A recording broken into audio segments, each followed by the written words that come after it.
For this week's Making Sense, we're making sense of trains and rail in South Africa. I don't know if you remember those old pictures of how beautiful train stations in South Africa had regressed and had become sort of shadows of their former self. The tracks weren't even on the ground. We knew there was sabotage. There were people living on the tracks.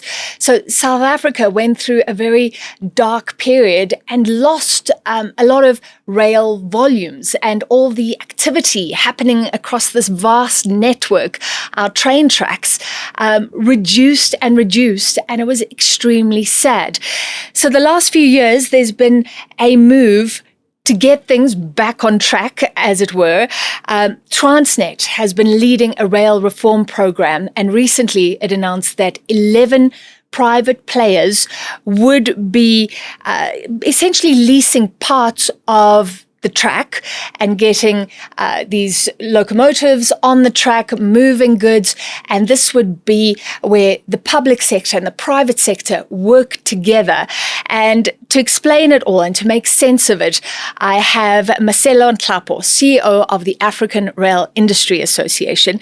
And we always love to chat to you about what is going on with trains because you make it real and understandable. And it's very exciting, isn't it?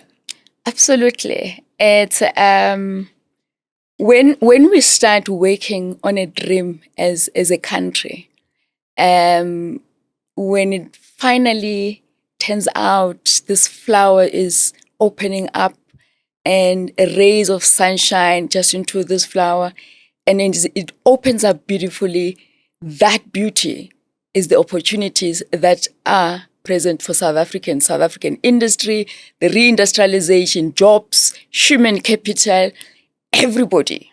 And that should be the true definition of this opportunity. All of us rebuilding our country. So these 11, I'm going to ask you some really simple questions. These train operating companies, who are they? What was the criteria? What will they be doing? Well, the criteria, I would say that the network statement, which is the contract between the infrastructure owner and / manager, there were different requirements. And one of them was experience, financial closure, to be able to contract on certain conditions that government has set, including what we seek in terms of transformation in the country. And those 11 were appointed, and we are waiting for the network statement 4.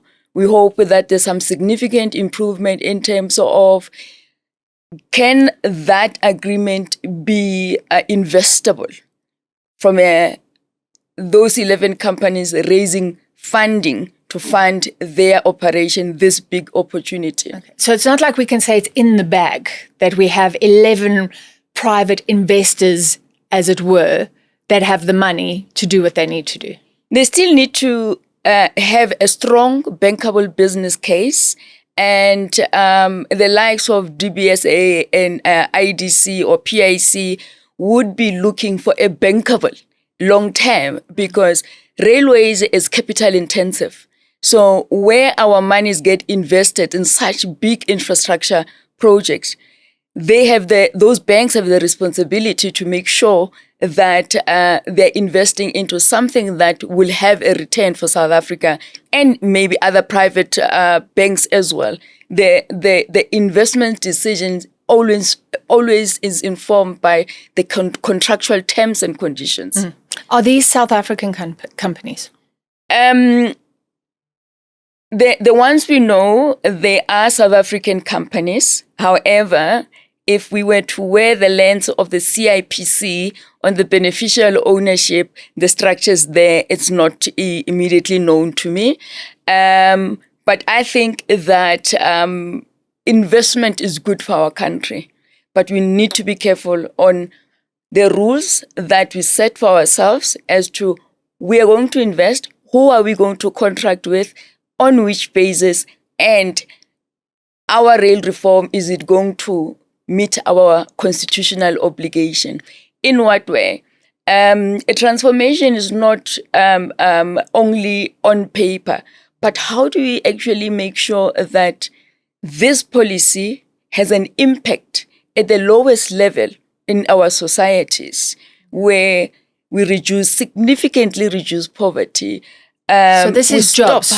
It's jobs, skilled, technical jobs. You have explained to me that we have this capacity, which I didn't even know about, because if I look at the old train deals, I remember the big one that was disputed afterwards, but General Motors was there. Chinese companies were there, and then there were some claims made. There's an old case where South Africa imported trains and they were too big or too tall for the tracks. But South Africa has capacity to make these locomotives, right? You have the locomotives and the wagons. We have capacity. We have had capacity. The noise around these deals will always be there. But we need to be mindful that let's look at facts. When the contract, what was the intention? When you look at the 1064, it was GE, and then there was General Electric, now Wabtec. There was Bombardier, then there were the Chinese. The intent from those leaders then was to drive us to the 350 million tons per annum. So 100 million tons per annum as compared to what we are striving for now. So that was the big deal around that major procurement. Was the contractual flawed? Maybe it was flawed. However, when you have significantly invested into a project and there are flaws in that project, a director that acts in the best interest of a company will always conduct some form of a risk assessment to say, if we were to cancel this contract, what are the unintended consequences? So if that was done, I'm not sure if it was done, then I think that condonement from the courts on the basis of there's a lot that we've invested here, money as a country. Can we really afford to cancel contracts as they are? Where we find ourselves today, is it a result of those decisions that were taken to cancel those contracts? So it's important to hone in not at the noise, but at the contract. What were the intent? You look at the so-called toll trains. I can tell you now that if we look at the intent, where these trains were going to be used, there is a difference. And we need to bring the following when we talk about so-called toll trains. As South Africa, we have been running our railways for a number of years, let's say over 100 years. And our infrastructure is designed for back then. 100 years ago. 100 years ago. So technology has moved on, and we have not upgraded the infrastructure to respond to the technologies that we're using now. So if I want to move certain tonnages, I will need to have a specific type of specification for a locomotive. I would then need to make sure that I've got the best tool in the market to assist me to reach that indicator. So what do? Do you concentrate on the infrastructure, or you go and get the best tool, and maybe the best tool, it will be used on specific lines? And let's say go back to the regulator. If we go to the website, at least the last time I checked, it was there.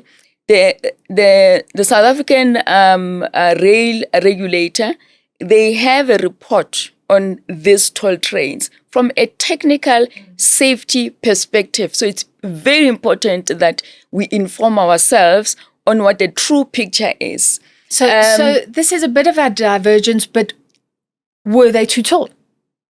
And what the report says, they were appropriate for the intent. Okay. And let me expand further.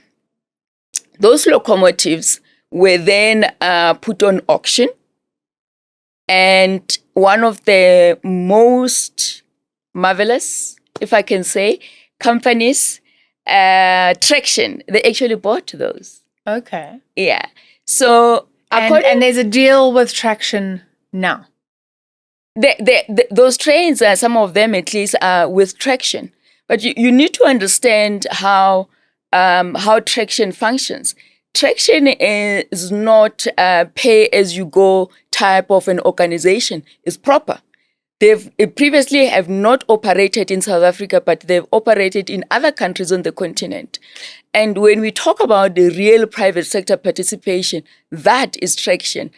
The CEO there used to be my former chairperson of the board, James Hawley. He's visionary in his thinking, right? He's a true definition of what the African Union has set South Africa for, to lead the integration of the continent. So it's not only government that has to work towards that, but Traction today, they've closed the deal for 3.4 billion. They have other partners. That is a true definition of when government and private sector work together, magic happens. What we're seeing in that deal is just simply show and tell. But I want to touch on the deal. Look at the South African Investment Conference. This was the deal what was announced at the South African Investment Conference. Now it has closed. Railways, we do show and tell. That is impact. So 3.4 billion. Thanks, because this is real. And I spoke to the CEO of Traction, and it was fascinating. He said, we operate all over the African continent, but we have not been able to operate in South Africa because Transnet was mostly in control, right? So now 3.4 billion. And as I understand it, they will be responsible for a piece of the track, but a big piece. And they will operate trains, and they will take cargo, the mining stuff that we keep on saying it's not getting to the ports quick enough. How long before we see this renewed activity? Look, railways, it's not, it takes time to get all the elements together. And I think that government and private sector have been working towards what a perfect situation would look like. But we are not going to wait for that perfect. So we are in the process of building that. And let's say, for an example, Traction, by the way, is not one of the 11. They have always existed as a private operator outside that. So they have built something. They have an infrastructure. They're a serious company. So when we then move into Traction as a visionary company that they are, they would then have mapped their decision around a strong business case. And their investment may not only, the 3.4 may not only be tied to the rail reform opportunities of the 11, but it's a business that not only exists in South Africa, it exists on the continent and beyond, but for South Africa. Because what Traction does, it does localization, it does skills development, it builds communities. So in my view, they are a pioneer and joining a ranking in the future of this country to redefine how rail can actually galvanize the people of South Africa and the continent to ensure that intra-Africa trade grows. So how do we make sure that South Africans benefit overall? Are you concerned that these 11 may get things from overseas, may even bring skills from overseas, and those communities won't benefit? The issues are about benefiting the true shareholder in the country. Must not shift. The constitutional mandate to, as a developmental state and to reindustrialize, sit in our constitution. And the constitution binds everyone. So whether the contract, they sit with private sector or public sector, the rules are the same because they are empowered by the constitution. So that must be clear. And as the African Rail Industry Association, localization is not negotiable. If localization does not work, then it fails every test on why we had to reform. We don't reform only for business, but we reform because we had made certain decisions in the past. And like you said, that we now need to recover. So government is saying that as part of boosting this system, we are going to bring in private sector, but there must be strict rules. We don't want plans. We don't want promises. We've been there before. We want action. We want the contract to be binding in the network statement.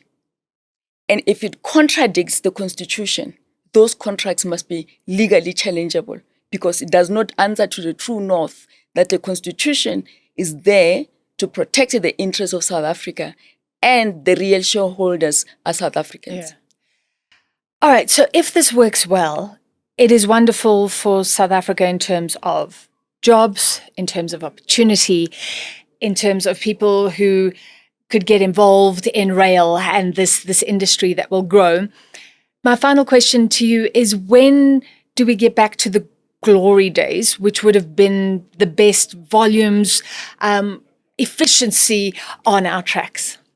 I think it goes back to the intent.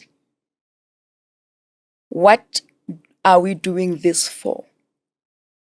Business, absolutely. The people, absolutely.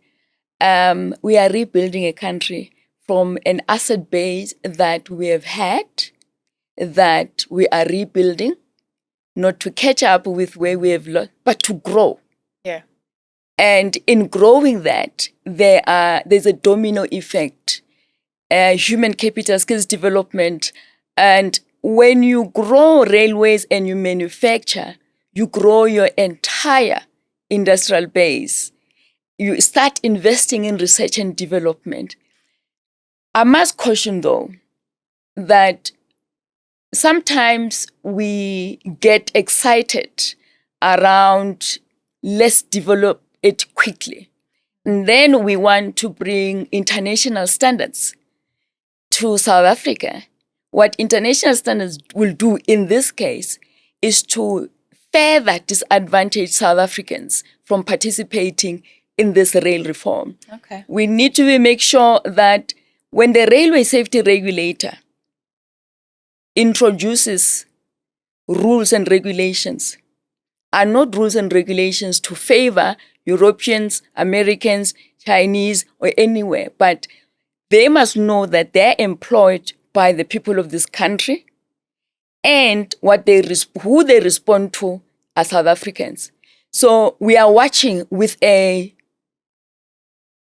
grave concern, if I may put it that way, that is railway safety regulator in line with the reindustrialization visions of the country and answers to the mandate of the DTIC around transformation, but further expands to say we want to be an export-led economy. An export-led economy can only be achieved when we manufacture and then we grow our industrial base. So localization remains non-negotiable.